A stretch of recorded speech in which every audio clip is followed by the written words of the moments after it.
ಈ ಗ್ರಾಮದ ಅಭಿವೃದ್ಧಿ ಬಗ್ಗೆ ಏನು ಆಗುವವರಿದ್ದರೂ ಕೂಡ ಆ ಒಂದು ಗ್ರಾಮ ಪಂಚಾಯತ್ ಸಾಮಾನ್ಯ ಸಭೆಯಲ್ಲಿ ತೀರ್ಮಾನ ಆಗಿ ಅಲ್ಲಿ ಏನೇನು ಈ ಗ್ರಾಮ ಪಂಚಾಯತಿಯ ಜನರ ಮೂಲಭೂತ ಸೌಕರ್ಯ ಏನಿದೆ ಅಥವಾ ಸಮಸ್ಯೆ ಇರ್ಬೋದು ಅಥವಾ ಬೇಡಿಕೆಗಳಿರ್ಬೋದು ಅದೆಲ್ಲವನ್ನು ಕೂಡ ಯಾವ ರೀತಿ ಬಗೆಹರಿಸ್ಬೋದು ಎನ್ನುವಂಥದ್ದನ್ನು ಕೂಡ ಈ ಗ್ರಾಮ ಪಂಚಾಯತಿಯ ಆಡಳಿತ ಮಂಡಳಿ ಅಂದರೆ ಸಾಮಾನ್ಯ ಸಭೆಯಲ್ಲಿ ತೀರ್ಮಾನ ಮಾಡಿಕೊಂಡು ಅದನ್ನು ಬಗೆಹರಿಸುವಂಥ ವ್ಯವಸ್ಥೆಯನ್ನು ಕೂಡ ಮಾಡ್ತಾರೆ.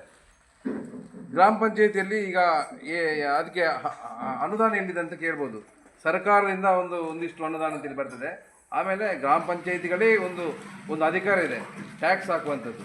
ಮನೆ ತೆರಿಗೆ ಇರ್ಬೋದು, ಅಥವಾ ಬೀದಿ ದೀಪದ ಕರ ಇರ್ಬೋದು, ಶಿಕ್ಷಣ ಕರ ಇರ್ಬೋದು, ಅಥವಾ ಲೈಸೆನ್ಸ್ ಇರ್ಬೋದು, ಕಟ್ಟಡ ಇರ್ಬೋದು, ಇಂಥದಕ್ಕೆಲ್ಲ ತೆರಿಗೆ ಹಾಕಿ ಅದರಲ್ಲಿ ಬರುವಂಥ ಹಣದಲ್ಲಿ ನಾವು ಮನೆಗೆ ಹೋಗುವಂಥ ರಸ್ತೆಗಳ ನಿರ್ಮಾಣ ಇರ್ಬೋದು, ಅಥವಾ ಮೋರಿಗಳ ನಿರ್ಮಾಣ ಇರ್ಬೋದು, ಅಥವಾ ಕುಡಿಯುವ ನೀರಿನ ವ್ಯವಸ್ಥೆ ಇರ್ಬೋದು, ಅಥವಾ ಅಲ್ಲಿ ಬೀದಿ ದೀಪದ ವ್ಯವಸ್ಥೆ ಇರ್ಬೋದು, ಅದೆಲ್ಲವನ್ನು ಕೂಡ ಗ್ರಾಮ ಪಂಚಾಯಿತಿ ಅದನ್ನು ವ್ಯವಸ್ಥೆ ಮಾಡ್ತದೆ. ಅದಕ್ಕೆ ಗ್ರಾಮ ಪಂಚಾಯಿತಿಯನ್ನು ಗ್ರಾಮದ ಸರ್ಕಾರ ಅಂತ ಇರ್ತಾರೆ. ಈ ಗ್ರಾಮ ಪಂಚಾಯಿತಿಯಲ್ಲಿ ಅಧಿಕಾರಿ ವರ್ಗ ಬೇರೆ ಇರ್ತಾರೆ ಮತ್ತು ಆಡಳಿತ ಮಂಡಳಿ ಅಂತ ಬೇರೆ ಇರ್ತಾರೆ. ಆಡಳಿತ ಮಂಡಳಿಯವರು ವರ್ಷಕ್ಕೆ 5 ವರ್ಷಕ್ಕೊಮ್ಮೆ ಚೇಂಜ್ ಆಗ್ತಾ ಇರ್ತಾರೆ. ಚುನಾವಣೆ ಮೂಲಕ ಆರಿಸಿ ಈ ಪಂಚಾಯಿತಿಯ ಮತ್ತು ಈ ಗ್ರಾಮದ ಅಭಿವೃದ್ಧಿ ಬಗ್ಗೆ ಆಯ್ಕೆಯಾಗಿ ಬಂದಿರ್ತಾರೆ.